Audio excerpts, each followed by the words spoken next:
warahmatullahi wabarakatuh. InsyaAllah pagi ini kita dengar beberapa buah hadis mengenai zikir mengingati Allah Subhanahu wa taala.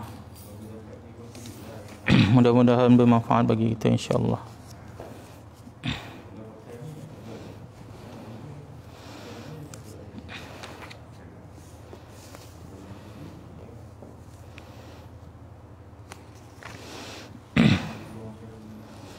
An Mu'adz bin Jabal radhiyallahu anhu an Nabi sallallahu alaihi wasallam qala ma min muslimin yabitu ala dhikrin tahiran fayata'aru min al-laili fayas'alu Allah khairan min ad-dunya wal akhirah illa a'tahu iyyah. Sayyidina Mu'adz bin Jabal radhiyallahu anhu meriwayatkan bahawa Nabi sallallahu alaihi wasallam bersabda, sesiapa daripada kalangan orang Islam yang tidur pada waktu malam dalam keadaan berzikir dan ada wuduk, kemudian dia tersedar pada bila-bila masa daripada malam itu, lalu dia meminta daripada Allah apa-apa kebaikan dunia dan akhirat, maka pasti Allah Subhanahu wa taala akan mengurniakannya kebaikan itu. Sayyidina Mu'adz bin Jabal radhiyallahu anhu meriwayatkan bahawa Nabi sallallahu alaihi wasallam bersabda, sesiapa daripada kalangan orang Islam yang tidur pada waktu malam dalam keadaan berzikir dan ada wuduk, kemudian dia tersedar pada bila-bila masa daripada malam itu, lalu dia meminta kepada Allah, meminta daripada Allah Subhanahu wa taala apa-apa kebaikan dunia ataupun akhirat, maka pasti Allah akan mengurniakan kebaikan itu.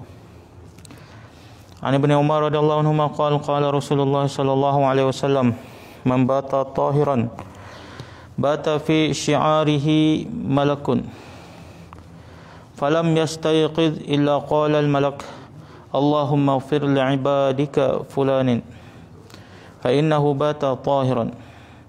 Sayyidina Abdullah bin Umar radhiyallahu anhu meriwayatkan bahawa Rasulullah sallallahu alaihi wasallam bersabda, sesiapa yang tidur pada waktu malam dalam keadaan berwuduk, maka satu orang malaikat akan bermalam bersamanya dalam selimutnya. Apabila dia sedar daripada tidurnya, maka malaikat itu akan berdoa, ya Allah, ampunilah hamba-Mu ini kerana dia telah tidur dalam keadaan berwuduk.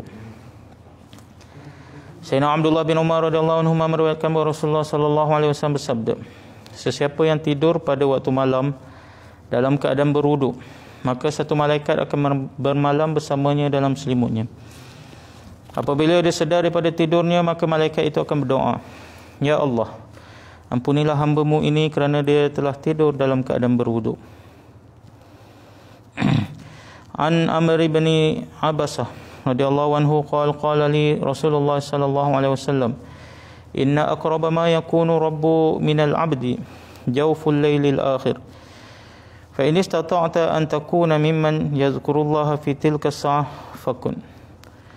Sayyidina Amr bin Abasah radhiyallahu anhu meriwayatkan bahawa Rasulullah sallallahu alaihi wasallam telah berkata kepadanya, sesungguhnya rahmat Allah Subhanahu wa taala sangat hampir dengan hamba-Nya pada bahagian akhir daripada malam. Sekiranya kamu mampu, maka hendaklah kamu berzikir kepada Allah pada waktu itu. Sayyidina Amr bin Abbasah radhiyallahu anhu meriwayatkan bahawa Rasulullah sallallahu alaihi wasallam bersabda kepadanya, sesungguhnya rahmat Allah Subhanahu wa taala sangat hampir dengan hamba-Nya pada bahagian akhir daripada malam.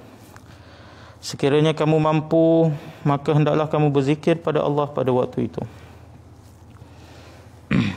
An Umar bin Khattab radhiyallahu anhu yaqul qala Rasulullah sallallahu alaihi wasallam, man nama an hizbi aw an shay'in minhu faqara'ahu fi ma baina salatil fajr wa salatiz zuhri kutiba lahu ka'annama qara'a min al-lail.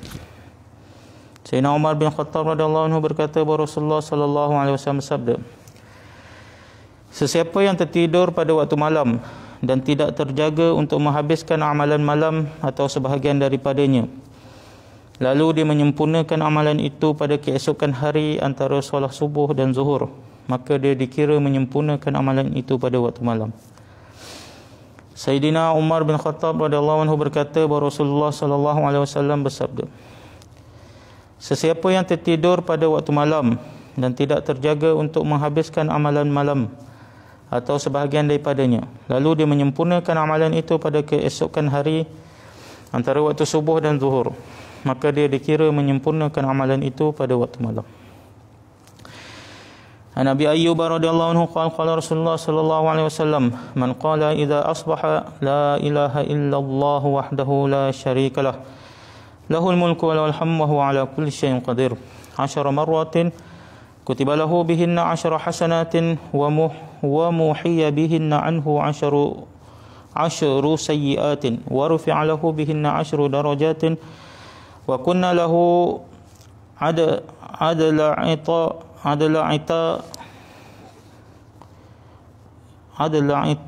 qati arba'i riqabin wa kunna lahu harasan minasyaitan hatta yumsiya wa man qalahun idza shalla al-maghriba dubura salatihi famithlu dhalik hatta yusbiha.